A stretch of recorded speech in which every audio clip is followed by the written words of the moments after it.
बनारस के एक बड़े लेखक हुए थे बाबू देवकीनंदन खत्री। एक उपन्यास इनका बड़ा फेमस था, चंद्रकांता।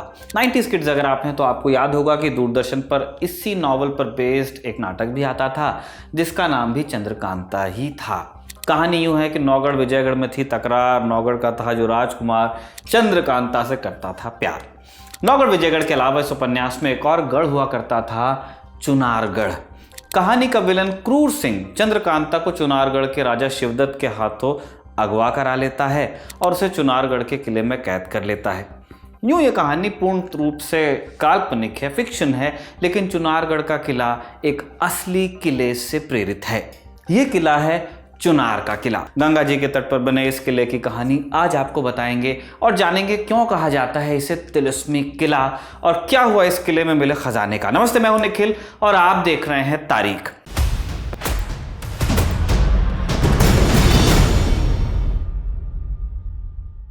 संजीव सान्याल अपनी किताब land of seven reverse history of India geography में लिखते हैं, कहा जाता था कि जो चुनार किले को कंट्रोल करता है वो पूरे हिंदुस्तान की किस्मत को कंट्रोल करता है। चुनार किले की कहानी शुरू होती है गंगा नदी से।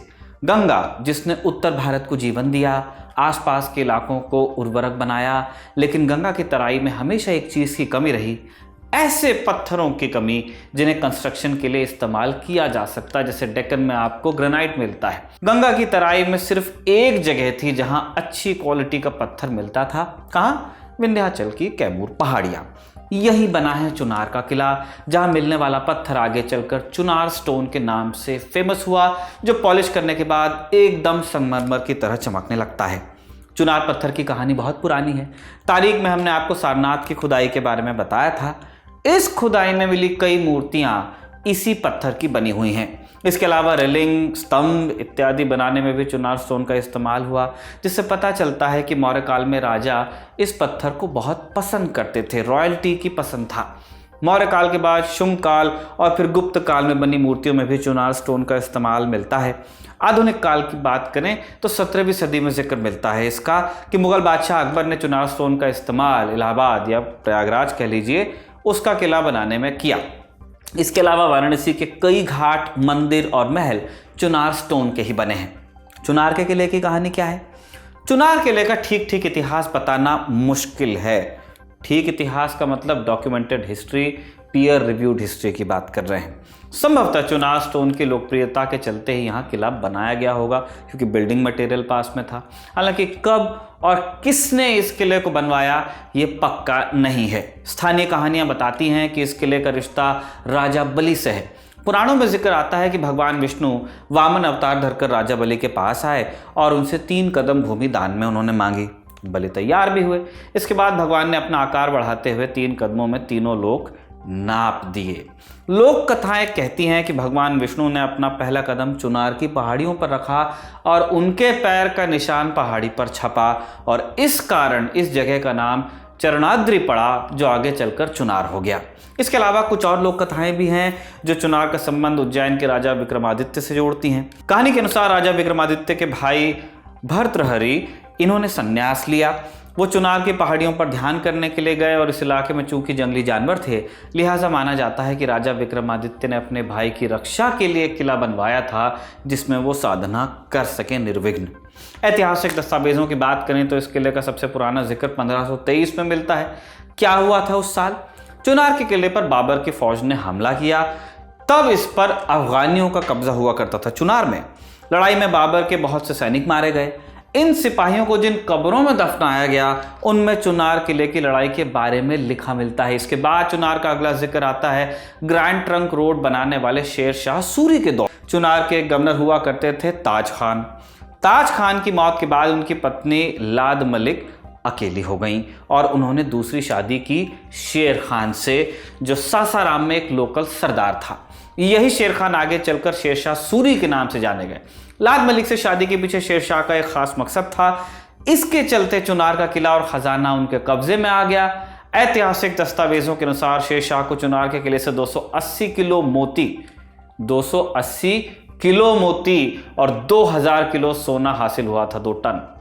इसी की बदौलत शेर शाह सूरी ने एक बड़ी फौज इकट्ठा की और इसी फौज की बदौलत मुगल बादशाह को हराकर वो दिल्ली के तख्त पर काबिज भी हुए।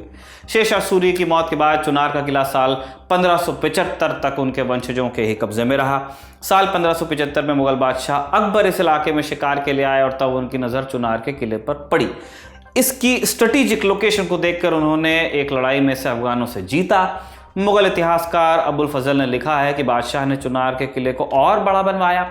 मुगलों के दौर में चुनार में महलों, इमारतों और मस्जिदों का निर्माण हुआ, लेकिन यह किला मुगलों के पास 1760 तक ही रह पाया। अहमद शाह अब्दाली के आक्रमण के बाद चुनार का किला अवध के नवाब सफदरजंग के अधिकार में आ गया। इसके बाद साल 1775 में एक संधि के तहत बनारस और उसके साथ चुनार का किला अंग्रेज के पास गया। साल 1782 में चुनार में एक दिलचस्प घटना हुआ ये कि बनारस के महाराजा चेत सिंह लगातार अंग्रेजों के खिलाफ विद्रोह को बढ़ावा दे रहे थे। लिहाजा अंग्रेजों ने महल में नज़र बंद करने की कोशिश की कि इसको बंद करते हैं तो इस तरह की एक्टिविटी कम होगी। इसके बाद भारत के पहले गवर्नर जनरल वॉरेन हेस्टिंग्स राजा साहब से मिलने गए। चेत सिंह इसी का इंतजार कर रहे थे। उन्होंने हेस्टिंग्स के सिपाहियों को मारकर हेस्टिंग को ही गिरफ्तार कर लिया और अपने मुंशी की सलाह पर हालांकि उन्होंने हेस्टिंग की हत्या नहीं की, जान बख्शी और जाने भी दिया। कहानी कहती है कि इसके बाद हेस्टिंग औरतों का लिबास पहनकर बनारस से भागा और उसने जाकर चुनार के किले में ही शरण ली थी। इस घटना के चलते बनारस में कहावत भी चलती है कि घोड़े पे हौदा, हाथी पर जीन, ऐसे भागा वॉरेन हेस्टिंग। बहरहाल अंग्रेज महाराजा चेत सिंह का विद्रोह दबाने में सफल रहे अंततः और 1791 में उन्होंने चुनार के किले को एक जेल में तब्दील किया जहां मानसिक रूप से बीमार सिपाहियों को रखा जाता था।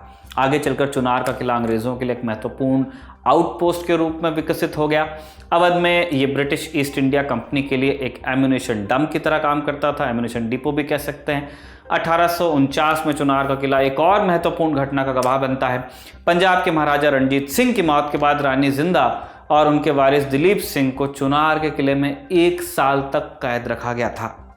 कहानी कहती है कि रानी जिंदा किले से एक दासी का भेष बनाकर भाग निकली थी और इसके बाद 800 मील जंगल का रास्ता पार कर वो नेपाल पहुंची जहां उन्हें शरण मिली।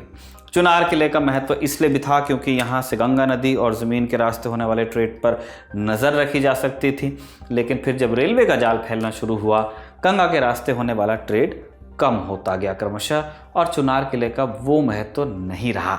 धीरे धीरे किले की हालत भी खराबी होती गई। इस किले को एक बार फिर जिंदा किया बाबू देवकीनंदन खत्री ने। चुनार का किला देखकर ही उन्होंने चंद्रकांता नाम का उपन्यास लिखा और ये उपन्यास हुआ कालजयी साबित। इतना फेमस कि चुनार का किला बच्चे बच्चे की जुबान पर चढ़ा। उपन्यास में राजकुमारी चंद्रकांता चुनार किले के तिलिस्म में कैद रहती है और इसी के चलते आज भी इसे चंद्रकांता चुनार या तिलिस्म किला कहकर बुलाया जाता है। चंद्रकांता के अलावा चुनार का किला एक फेमस फिल्म से भी जुड़ा है। गैंग्स ऑफ वासेपुर के सीन भी इस किले में शूट हुए हैं कुछ। बहरहाल किले की कहानी यहीं पर ख़त्म करते हुए विदा लेते हैं आपसे। इस एपिसोड को, चुनार की कहानी को लिखा था हमारे साथी कमल ने और इसे रिकॉर्ड किया था करम ने। आप देखते रहिए दी ललन टॉक।